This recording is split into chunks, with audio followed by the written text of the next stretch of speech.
hey, I don't know what's wrong, but let's take away the inflammation and hope to keep the inflammation out. And once the inflammation is abated, fixed, removed, and that patient can breathe again, imagine what they could not do after the knee replacement because they were in pain. Now they can move that muscle. Now they can put weight on it. Now they can give you range of motion. Now they can give you stability. Now they can involve, because as you know, a knee is not the knee itself. It's as good as a muscle around the knee, the quadriceps, the hamstrings, the inside, the outside. But if you take away that inflammation and give that patient a chance through physical therapy, perhaps, to reorganize their musculature and rewire the thinking of that knee joint, you have won the battle.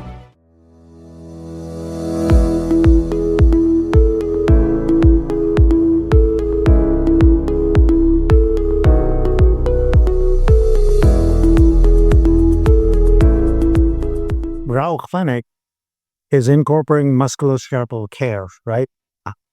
So I'm the skeletal part of it, the walls, the windows, the roof. I'm that guy. Dr. Rao is the water flow guy, meaning flow in the house. And Chris Wolf, Dr. Wolf, is the electricity guy.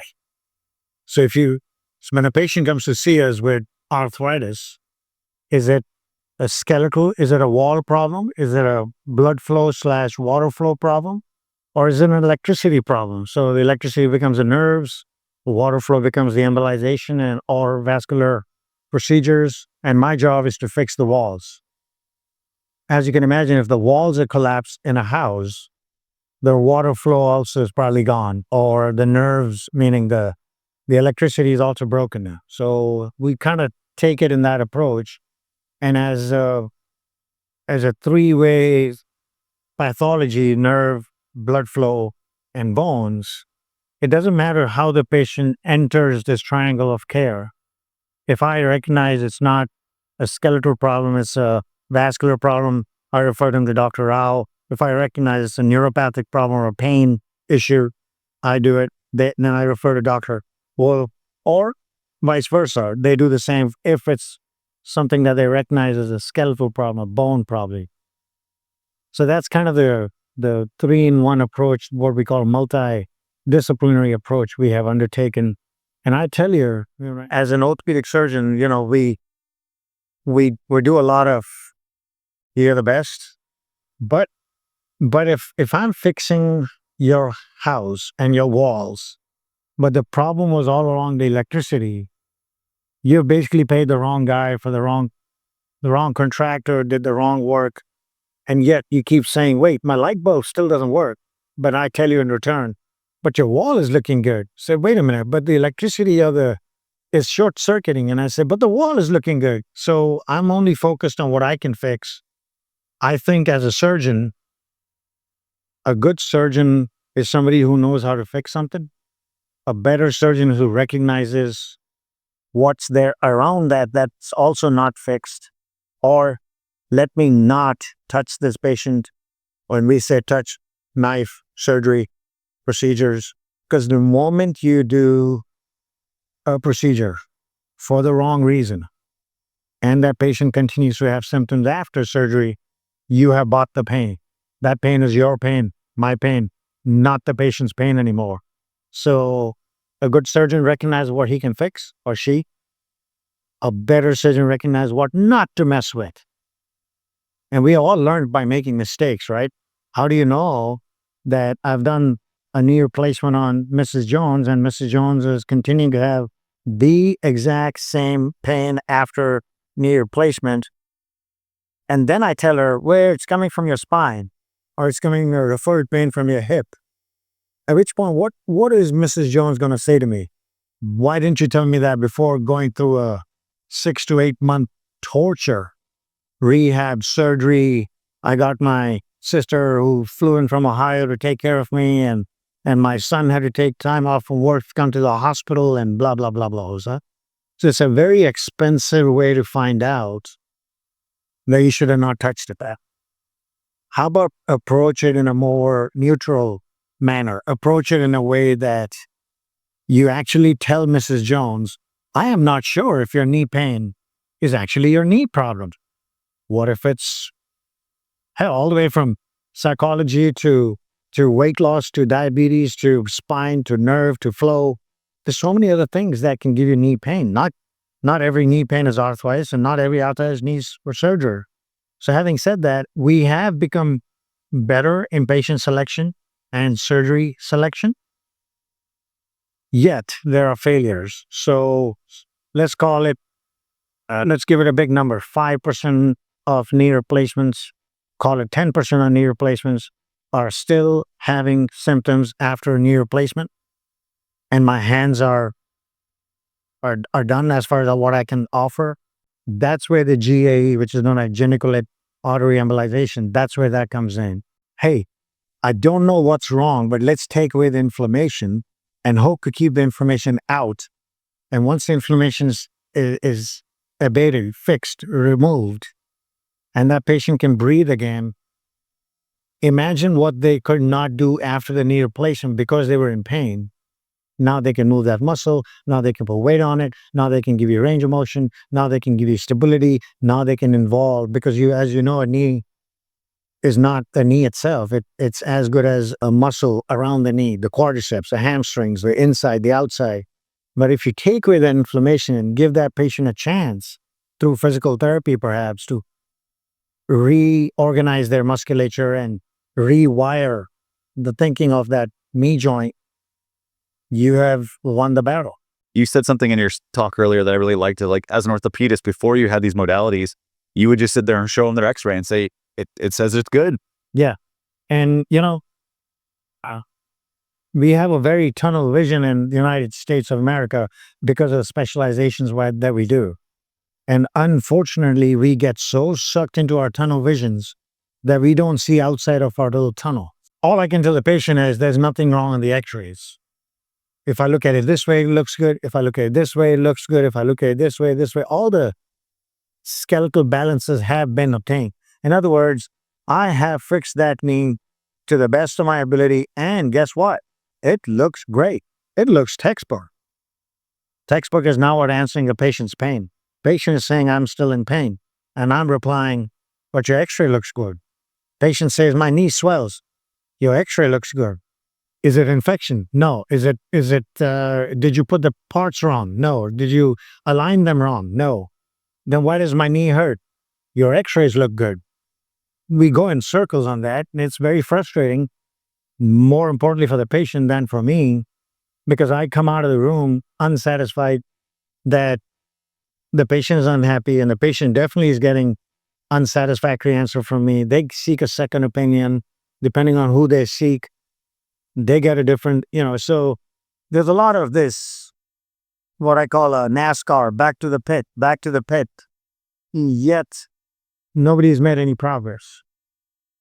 That's where these procedures outside of what I do have to be incorporated, have to come into play. Both after surgery, of course, but think about it before surgery so as to maybe not even do surgery. Maybe able to avoid surgery so all this doesn't have to go through back to the NASCAR. You don't have to keep going around. Well, and isn't the idea with the GAE is it may not be a permanent solution. If your knee is broken down, the walls are crumbling at some point. You may need to, maybe not as a 45-year-old male, maybe it's when you're 60 or 70. It can prolong the life, so to speak. Yeah. And so the other thing that people don't talk about up on the stage is, let's say I'm your GAE guy, and you're my patient. I do your GAE, okay? I call it zap, but I embolize 5 out of 6 vessels that were inflamed on the GAE while I was doing it.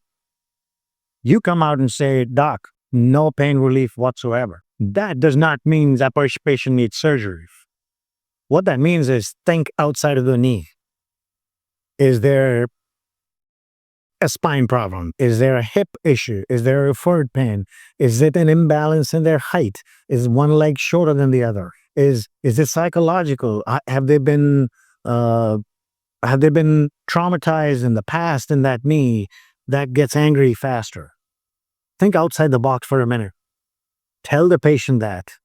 Tell them you may not get better because the GAE actually did not touch your pain. Flip that. GAE. 100% pain relief. You're the best doc. I love you, blah, blah, blah. Even if it was for 2 days, even if it was for 5 days, even for a week, for 6 months, it proved to me that the fire was burning in the knee. So now that the fire has been put off, even though it's going to come back, at least we have recognized where the fire was. You understand? Without cutting it, without having to cut the knee open and put hardware A in there. diagnostic procedure Interesting. and a therapeutic procedure. So it gives both diagnostic and treatment options. My last question is just maybe to the orthopedists that are watching, or even the interventionalists, by having these in your arsenal, even just in your network, someone might go to a GAE, but they may eventually need the replacement. They're going to come to you because they trust you. I feel like so many IRs are scared to work with the orthos vice versa. How have you seen that relationship evolve, both in your practice and elsewhere? And I'll start by saying one thing I'll communicate to you as we don't communicate. It's a statement across the board.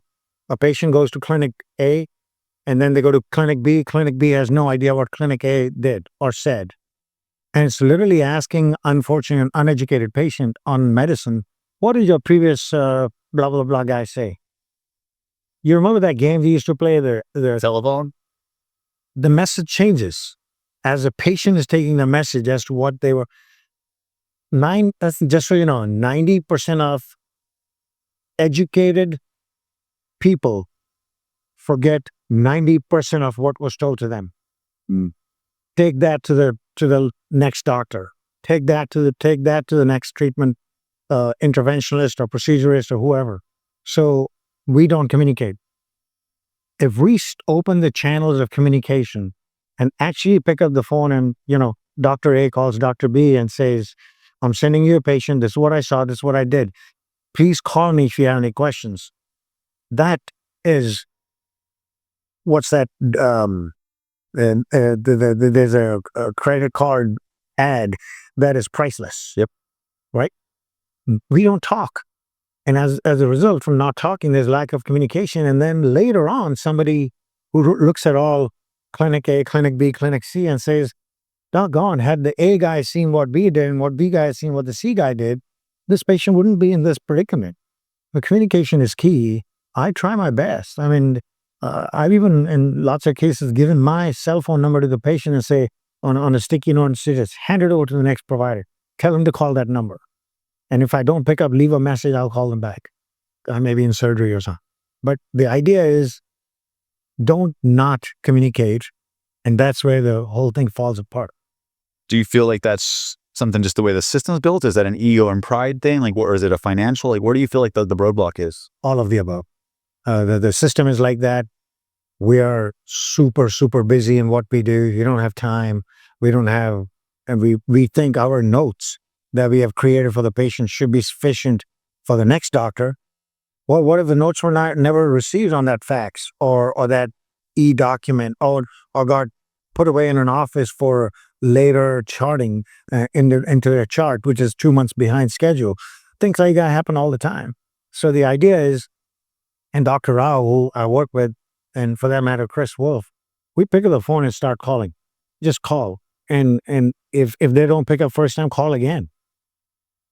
At the end of the day, who's winning? When the patient wins, we all win, right? So we work as a unit and it's not like, oh, it's mine and not yours and don't take my case in it. No. Go do all the GAE you want. If that patient needs a knee replacement, they're not going anywhere. Their arthritis is not going to get better with the GAE for long enough time. And I see all them, they come around and say, well, you sent me to him and this didn't work. Okay. Did it work even for 2 days, 2 weeks? Yes, it did. At least we're on the right path of treatment. Try to reduce your complication rate. Not just complication in surgery, but complications to avoid surgery to begin with. Well, I've been so impressed by this event and just the way that you guys have just really combined everything at Browse Clinic. To anyone out there that's struggling with knee pain, who's their first person to go see? Just get into the system. And if their system can have communications of doctors, they should get the same treatment, regardless of how you get into, do you come in from the north, south, east, west? Do you come in for a 4 o'clock position? Get in the circle of, but I will tell you I've been doing this too long now. I'll tell you, let not ego dictate what that patient needs. And there's a saying in our world, if you're holding a hammer, everything looks like a nail. Don't do that. Don't look at it as a nail first. Look at it as not a nail until it's proven otherwise that it is a nail. And we don't do that. We communicate very little. We stay in our little world. We think everything has to be fixed only one particular way. And conferences like these hopefully widen the scope of what's the next guy thinking that I'm not thinking? What's that guy thinking that I'm not thinking? And next thing you know, we offer the best care for everybody. I love that, Jimmy. What you're saying essentially is treat the patient, not the nail. Not the nail. Dr. Singh, thank you so much for being on. I really appreciate you. Thank you. Appreciate you too. Thank you.